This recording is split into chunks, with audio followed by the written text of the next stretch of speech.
Si je vous montre cette figurine, ou bien celle-ci, ou encore celle-là, alors peut-être quelque chose se passe dans votre tête.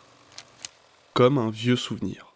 Et pourtant, vous ne les avez peut-être jamais eus, ni même vus de votre vie. Sauf si vous avez pu voir ça.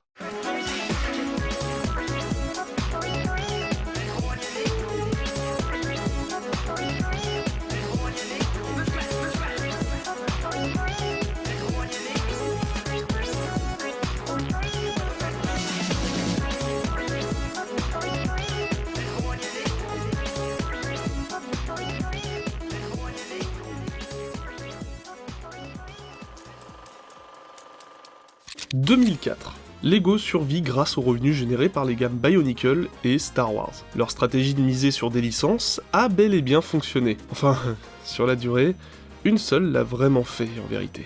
Le partenariat avec Lucasfilm est fort lucratif pour Lego. En 1999, les premiers sets débarquent dans les rayons, et depuis 1999, Lego en a fait du chemin avec cette gamme.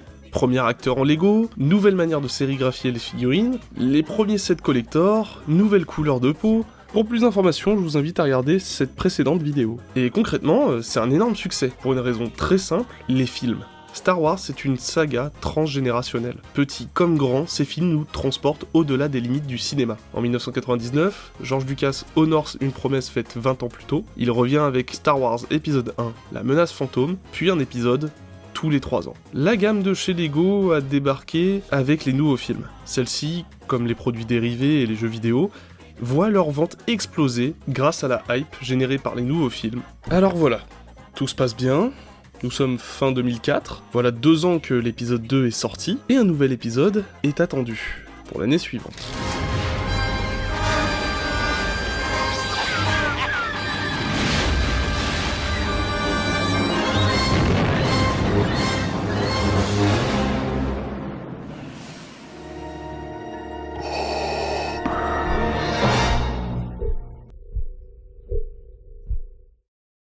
Bref, ils vécurent heureux et eurent beaucoup d'argent.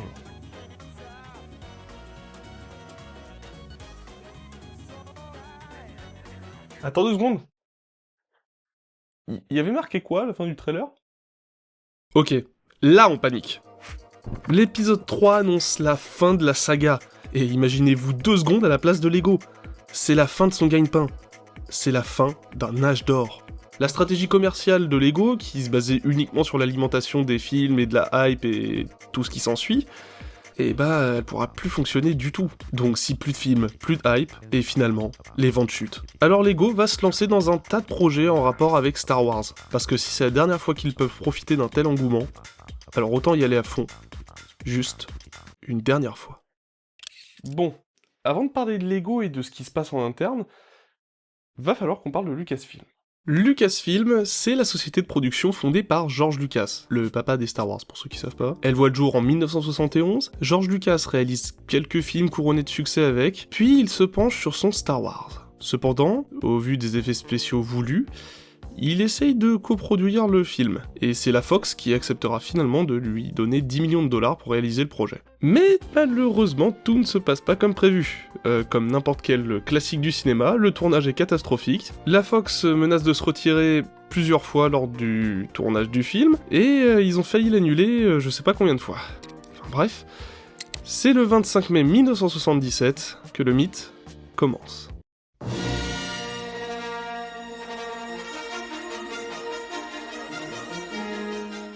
Donc en 1999, c'est-à-dire plus de 22 ans plus tard, quand George Lucas y revient avec son idée de prélogie et seul maître à bord, vous vous doutez qu'il a plus rien à prouver à l'industrie. Sauf qu'en coulisses, c'est un sacré bazar de production. George est un autodidacte. Et surtout, c'est un gars qui a des idées qui lui viennent, du jour au lendemain. Début 2002, avant même la sortie de l'épisode 2, l'attaque des clones, George Lucas, il a déjà terminé le scénario de la revanche des Sith. Mais, durant l'été de la même année, il revient sur son scénario et remanie l'intégralité du script. Il recentre le film sur la chute d'Anakin et ce qui l'a amené vers le côté obscur. Tout ça au détriment de nombreuses scènes de bataille sur une pléthore de mondes différents. Sauf qu'entre-temps, en pré-production, les artworks, ils ont déjà été faits. Et les artworks, ils ont été gravés sur des CD, qui ensuite ont déjà été envoyés à plein de sociétés de jouets et de boîtes qui font des produits dérivés, dont Lego. Vous voyez pas le problème? On y revient. À ce moment-là, on est en 2003. Voilà 4 ans que la gamme Star Wars existe, et le public de la première heure a maintenant grandi. À l'époque, les sets adultes étaient minoritaires dans les ventes de Lego, et donc si la cible principale a vieilli et délaisse les briques pour des jeux vidéo ou des jouets plus modernes, et bah ça embête tout le monde. Donc 2 projets vont être mis en chantier, en plus des ensembles prévus pour l'épisode 3, afin de renouer avec ce public vieillissant de la première heure. Le premier se nomme LULS, et le deuxième LSWVG. Ouais, on y revient un peu plus tard. En tout cas, Lego prépare une cargaison de 14 sets basés sur l'épisode 3. Et ça, sans compter le reste de la vague, qui se base sur d'autres épisodes de la saga. Ça fait beaucoup de travail à abattre. Et pour pallier à ce problème, en plus de l'équipe de Star Wars originelle, dans les locaux de Lego, quelques noms viendront en renfort, comme Hans-Henrik Sidenius, qui designera la Batmobile quelques temps plus tard. Les sets présenteront principalement des scènes issues des différentes guerres des clones qu'on voit dans le film. Et c'est pas du tout varié. L'épisode 3 comporte une pléthore de scènes marquantes, et Lego nous propose soit Kashyyyk, soit la bataille de Coruscant, soit Utapau. Ah, et ouais, il y a aussi un set sur Mustafar. Et si vous vous demandez pourquoi, eh bien c'est simple. Kashyyyk, c'était une part importante du film. Tout un segment qui finalement sera retiré du montage final de la revanche des Sith. Mace Windu et Luminara avaient aussi plus de scènes, et c'est pour ça que la première apparition de Windu en Lego, c'est dans le non moins fameux Turbo Tank 72-61, prenant place sur Kashyyyk. Malgré les changements de scénario, les expérimentations technologiques et la pression de la sortie du film, Lego tient son pari, et le 2 avril 2005, la plus grosse vague Lego Star Wars jamais produite débarque en magasin. Quand alors je vous disais que Lego y allait à fond, c'était pas une blague. En effet, pour présenter la gamme et la sortie du film, Lego organise un gala VIP, avec bien sûr des sets exclusifs qui valent 10 000 € aujourd'hui, et en plus de ça la présentation d'un court-métrage, Revenge of the Brick. Je pense que les gens qui traînaient sur YouTube au début des années 2010 s'en souviennent très bien. Pas forcément pour les bonnes raisons, parce que, on va pas se le cacher, c'est moche. Et franchement, la manière dont c'est animé, c'est très perturbant. Mais cela dit, c'est une certaine prouesse technique, même pour l'époque, et c'est le premier film en CGI de chez Lego. Maintenant, passons à un truc que je voulais vous présenter depuis longtemps. Voici la vague la plus détestée de chez Lego Star Wars.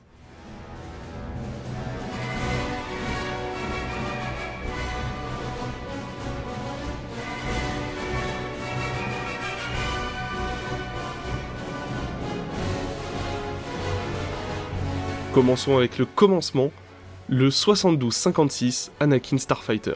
Ce set doit être l'un des plus réédités de la gamme, et voir cette première version du vaisseau, ça fait quelque chose. Les 4 ailes se déploient, le cockpit se soulève, et d'ailleurs ces pièces sont de nouveaux moules. Et c'est un bel investissement, car ils vont l'utiliser jusqu'à encore très récemment. 2 figurines nous sont fournies ici, Anakin, muni de son casque et de son sabre laser chromé, et R2-D2. Il est où le corps, là? Ah bah, il n'y a pas de petites économies chez Lego. Hein. Le vaisseau nous est aussi fourni avec un droïde vautour, qui est là aussi très réussi. Un très bon set que tout le monde avait à l'époque. Il faut savoir que pour la vague de 2005, Lego a fait plusieurs packs mash-up. Les packs mash-up sont des boîtes contenant plein d'ensembles Lego à la fois, et notamment celui-ci, le Ultimate Starfighter Battle. D'ailleurs, je vais skip une bonne partie de la gamme, mais par contre, je compte vous en reparler dans une autre vidéo. N'hésitez pas à me dire si ça vous intéresse en commentaire, parce que si vous vous manifestez pas, je risque pas de la faire. Bien, passons à la suite. Hello there. Le 72-55 Grievous Purchase. Cet ensemble est légendaire, pour 2 raisons. Numéro 1, c'est la première fois et la seule fois que vous verrez un beau gars en Lego. Voilà, je pense que Lego ne rééditera jamais des trucs comme ça, malheureusement. Mais surtout, pour cette figurine. Elle peut paraître médiocre pour les plus jeunes d'entre vous, mais regardez-moi cette simplicité. Tout est dans le détail et pourtant tout est là. Très inspiré d'ailleurs de la série Clone Wars de 2003. Et celui-ci est accompagné d'une cape bicolore, d'une qualité magistrale et jamais réédité. On a aussi sa moto-roue fournie, et ses 4 sabres laser, non chromés. Ah bah, y a pas de petites économies chez Lego, hein. Grievous est aussi accompagné d'Obi-Wan Kenobi, et maintenant, nous allons passer au dernier set de cette vague.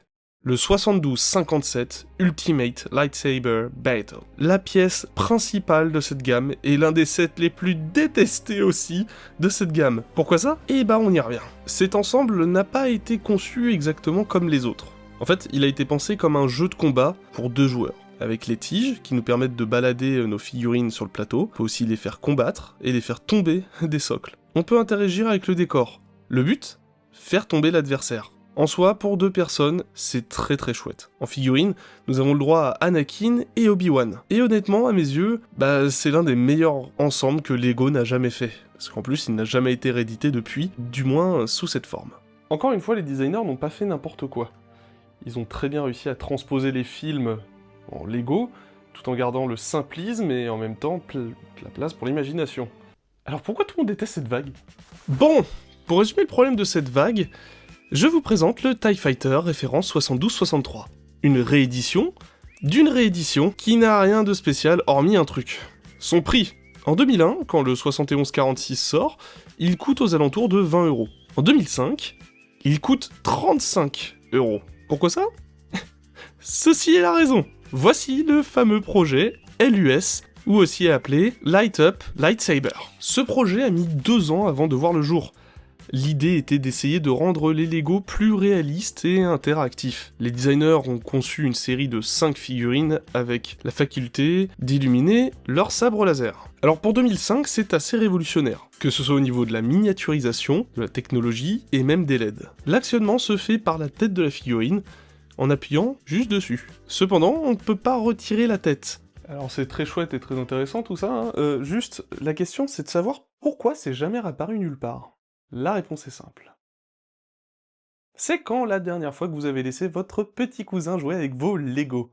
Il fait quoi au bout de 30 secondes avec une figurine? Il la démembre. Et bah voilà. Vous avez compris pourquoi ça a jamais... c'est jamais réapparu. Tout le concept du Lego, c'est d'être démonté et remonté. Ce genre d'idée est fort sympathique, hein, je dis pas, mais c'est l'antithèse complète du produit de base. Ce qui fait que ce genre de figurines sont très rares d'ailleurs à trouver en bon état. Et bon, on peut parfaitement le comparer avec la Smart Brick, hein. Des sets petits, avec des constructions vraiment pas ouf, vendus au prix fort, et surtout, à quel public ça s'adresse? Un enfant trop jeune ne comprendra pas forcément le fonctionnement de la chose et risque de le casser, et le plus vieux ne verrait aucun intérêt à un tel type de produit. C'est juste un gadget lumineux. Ajoutez à ça quasi 25% en plus du prix de base du set, une seule réaction de la part des consommateurs, ils boutent cette vague. Et disent que c'est la pire qui n'a jamais été faite. Waouh. Ils ont pas vu 2025 ça. Ah, mais d'ailleurs, il y a un dernier truc que je voulais vous montrer.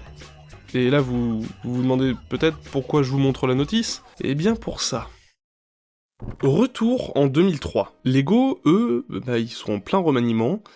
À ce moment-là, ils viennent de fermer leur branche Lego Media, celle qui s'occupait des jeux vidéo et des sites internet. Mais avec sa fermeture, vient un problème pour Lego. Avec qui ils vont pouvoir collaborer? À la place, ils forment Lego Interactive, une branche qui superviserait les futures collaborations entre les différents studios de jeux vidéo et Lego.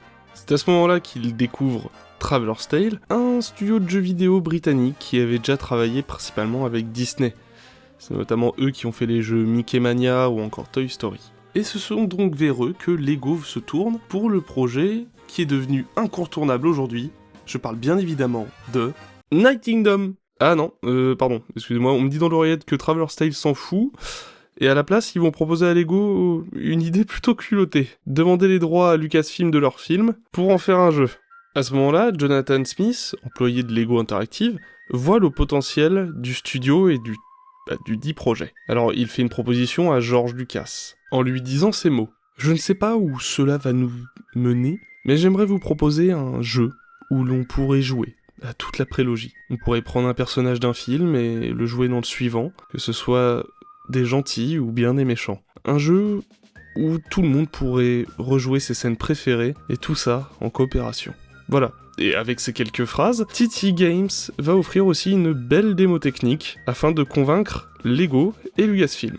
Et c'est comme ça que le développement de Lego Star Wars Video Game commence. La sortie du jeu est prévue en 2005. Et si vous suivez un peu mes vidéos, il se passe quoi durant l'année 2003 chez Lego ? La banqueroute. Pour vous dire, Lego n'a jamais connu un tel bilan de fin d'année. On parle de plus de 300 millions de dollars de dettes à la fin de cette année 2002. Aïe, et l'impact sur le jeu va être catastrophique. On annule tout simplement le projet. Pour la raison suivante, du côté de Lego, il n'y a plus d'argent. Et donc, Traveler's Tales, ils peuvent pas assumer un tel coût de développement tout seul.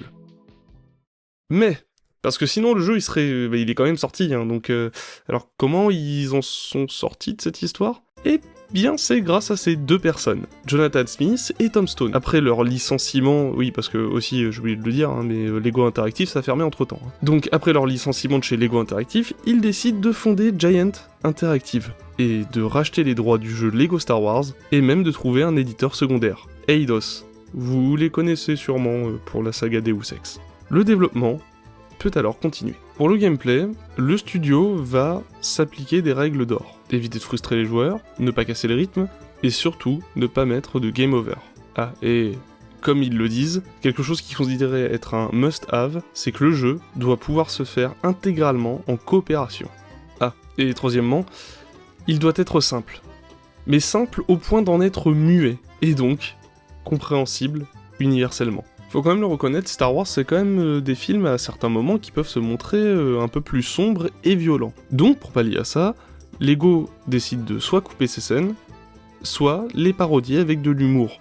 Ici, pas de système de combat compliqué, ou même de parcours infaisable, juste des niveaux couloirs jonchés d'énigmes pour avancer, et certains embranchements qui laissent place à certains collectibles. Pour les atteindre, il nécessite des capacités spéciales de différents personnages disponibles en jeu. Un système de pièces et de barres de pièces est instauré, avec des collectibles appelés aussi mini-kits, qui permet d'offrir aux joueurs un peu de rejouabilité, en cherchant assez de pièces pour s'acheter un personnage. D'ailleurs, petite anecdote sur le mode jeu libre. Il n'était pas du tout prévu à la base. En travaillant sur le jeu, l'un des développeurs s'est amusé à fouiller dans le mode debug, un outil qui permet aux développeurs de tester et de manipuler le jeu. Et c'est là qu'il découvre qu'il est possible de changer de personnage à volonté, et donc de parcourir les niveaux avec absolument n'importe quel personnage disponible. L'idée va rester un simple outil de développement, puis on fait tester aux enfants, et ils vont l'adorer. Alors TT Games décide d'en faire une véritable fonctionnalité, le mode jeu libre était né. En tout, le jeu contient 18 niveaux, et Traveler's Tales a réussi à recréer l'intégralité de la prélogie de manière simple et universelle. A long time ago, in a galaxy far, far away, the ultimate battle will unfold. Now, the fate of the galaxy is in your hands. Live the adventure of episodes 1, 2, and the highly anticipated final chapter, episode 3, Revenge of the Sith. Lego Star Wars, the video game, rated E for everyone. Le jeu sort en avril 2005, incluant les 3 épisodes de la saga. Au complet. Avril. Le film il sort pas avant mai ? Eh mais ils nous ont spoilé ! Bah ouais, un mois avant la sortie du film, un jeu Lego nous racontait déjà la fin de cette trilogie. Aussi, vous vous demandez pourquoi certaines cinématiques ou niveaux ont l'air de pas avoir réel rapport avec l'épisode 3 pour exemple, et bah c'est normal. Tout comme la gamme, le jeu s'est fait sur une version du film qui n'existait plus, ou encore sur des scènes qui ont été finalement coupées. Et à la sortie du jeu, les critiques sont unanimes. C'est une tuerie. Le jeu est directement adopté par la communauté Star Wars, que ce soit les petits comme les grands. D'ailleurs, petit avis pour ceux qui se la pètent parce qu'ils ont fini Dark Souls et tous ces DLC, quand vous aurez fini ce niveau, là on pourra reparler. Le jeu explosera plusieurs records et Traveler's Tales recevra même plusieurs récompenses pour son travail. Personne ne s'attendait à un tel succès. En réalité, Traveler's Tales venait littéralement de créer un nouveau genre de jeu vidéo. Un mélange de coopération, d'humour muet et de collection qui allait devenir la formule de tous les jeux Lego à venir. Attendez une minute. il manque des niveaux là. En effet, Traveler's Tales a supprimé des niveaux. Parce qu'il y en avait trop, ou juste ils étaient trop instables pour le moteur de l'époque. Pour exemple, l'épisode 2 sera l'épisode qui en pâtira le plus. L'intro de celui-ci sera finalement coupé, car il est considéré comme trop violent, et le niveau dans le ciel de Coruscant a été retiré parce qu'il était trop compliqué à faire fonctionner pour la PS2. Mais quelques années plus tard, ils apparaîtront comme niveau bonus, ou réintégrés, dans le jeu LEGO Star Wars The Complete Saga. D'ailleurs, quand vous complétez toutes les barres de pièces du jeu, vous aurez accès à un niveau secret.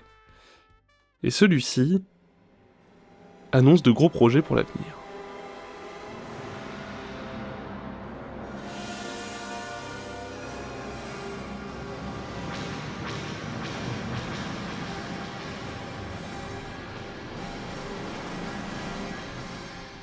Bien, vous avez vu le titre de la vidéo. Alors en quoi cette vague signe la fin d'une ère? Vu qu'il n'y aura plus de films, malheureusement Lego, ils ne feront plus que de la réédition avec Star Wars à partir de là. Certes, il y a eu des sets Clone Wars, mais sinon rien de très créatif, ou bien même original. Quant à Lucasfilm, ils se feront racheter par une petite entreprise hollywoodienne en 2012. C'est la fin d'une ère, pour ce Lego simpliste, qui laissait encore place à l'imagination, car à partir de 2006, les sets deviendront de plus en plus des maquettes et de moins en moins des jouets. C'est la fin d'une ère, car c'est à partir de ce jeu vidéo que Lego va développer un calendrier de sortie à chaque nouvelle gamme avec un jeu attitré. Est-ce mal pour autant? Honnêtement, je sais pas. Tout dépendra de ce que chacun aura vécu quand on a découvert ses briques ou encore ses jeux. Pour ce qu'il en est de cette vague, elle reste néanmoins un succès monstrueux en termes de vente. Cette vague a beaucoup été décriée à sa sortie, à cause de ses problèmes d'adaptation, de son prix, et aussi de son simplisme. Mais aujourd'hui, elle reste très convoitée, non pas par sa qualité, mais pour ce qu'elle représente. Car en réalité, les gens n'achetaient pas seulement des Lego, ils achetaient la fin de Star Wars. C'était aussi pour ça que ces figurines sont devenues aussi cultes, elles symbolisaient la fin d'une ère. Et c'est peut-être pour ça qu'aujourd'hui encore, 20 ans plus tard, il suffit de croiser un Anakin de 2005 ou un vieux catalogue Lego pour que quelque chose se passe dans notre tête. Ces figurines n'étaient pas seulement des jouets, elles représentaient la fin d'une époque, la dernière année où Lego dépendait entièrement du cinéma, la dernière année où Star Wars nous a fait réellement rêver. À titre personnel, je suis heureux d'avoir pu vous présenter ce qui, durant longtemps, me semblait inaccessible. Avoir pu, un jour, toucher un morceau d'histoire. Construisez l'avenir, c'était Evie. Ciao.